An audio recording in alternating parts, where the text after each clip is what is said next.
When you go shopping for anything, no matter what items you're looking for, whether it's food, clothes, video games, etc., people are looking for two main things: the variety of prices and variety of items. In the context of food and clothes, that means you would have a wide selection of items to pick through, with some options being cheap and others being expensive. So overall, this means that you, as the consumer, have options. Now, in the context of video games, the same thing remains true.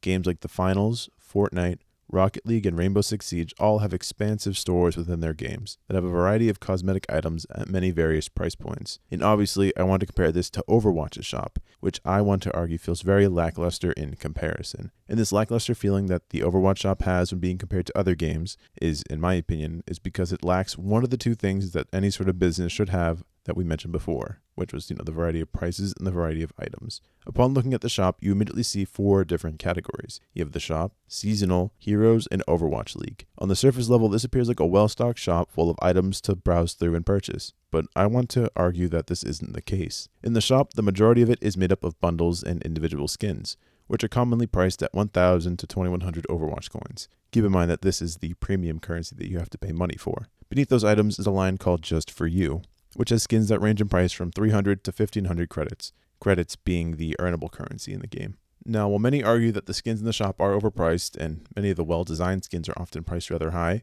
the base component of the shop follows the two requirements of having a variety of items and prices. So now moving on to the seasonal section of the shop is where things begin to go downhill. This tab features your Battle Pass options: the Premium Battle Pass with 20 Battle Pass tiers unlocked, and then the Ultimate Battle Pass. It also includes your seasonal starter pack and the Invasion bundle. Obviously, this section of the shop remains the same for the entire season, which for me, and I think for many others, provides little incentive to even consider its existence after the first week or so of the season. The next section of the shop is called Heroes, which contains 5 starter packs for every hero released so far in Overwatch 2. Similar to the seasonal section, if you aren't a new player, there's very little incentive to actively check this section either. There's no new content for you to look at after you've seen it for the first time. And the final section of the shop is called Overwatch League. Now, ignoring the fact that the Overwatch League that we were familiar with has disbanded and something new will be taking its place, there's also very little reason for someone to actively check this section of the shop too. As you can see here, I'm putting it up on the screen, I'm a Boston Uprising fan, and therefore I bought one of their skins for Mercy. And after having done that, there's been no reason for me to visit this page anymore. And I'd make the argument that other people would have a similar experience. Maybe you visit the shop and you buy a skin that you're a fan of, similar how I did, or maybe you buy a skin because you like the color scheme and how it looks in your character. But after that, this page just exists without any real purpose, in my opinion. So hopefully here at this point, you guys can kind of see what I'm talking about. We've gone over all the aspects of the Overwatch store, and only one of the 4 sections has had any sort of variety in terms of prices and items, and that would be the first shop section.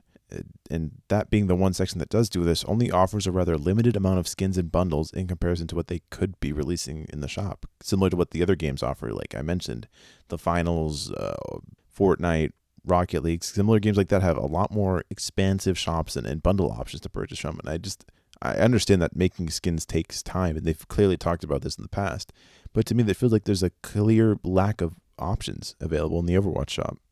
But at the end of the day, as we all recently learned, Overwatch has earned about $225 million in revenue. So obviously something is working here. Maybe it's that the majority of Overwatch skins that we know from Overwatch 1 are able to be bought using credits, which can be earned completing challenges, which gives us, as the players, the sense that there is a lot of content in the game to be obtained, which technically there is. But as a long-time Overwatch player who put a lot of time into Overwatch 1, it just feels like I have most of the skins from Overwatch 1 that I care for. And it feels like that as an Overwatch 2 player now, we are being drip-fed Overwatch 2 cosmetics, while the shop is set up in a way to make it feel like there's plenty of purchasing options in the game. And like I said, maybe this is completely unique to people who played a lot of Overwatch 1. And given Overwatch's revenue numbers, it seems like most people are able to see something in the shop or the Battle Pass that they think is worth buying. So, in conclusion, I feel like the Overwatch shop is set up in a way to give off the illusion that there's a lot of content to obtain, when in reality, very little content appears in the shop throughout the seasons. One word that came to mind when trying to write the script for this video to describe the state of the Overwatch shop is that it feels like a nothing burger, meaning that on the outside, the Overwatch shop looks great.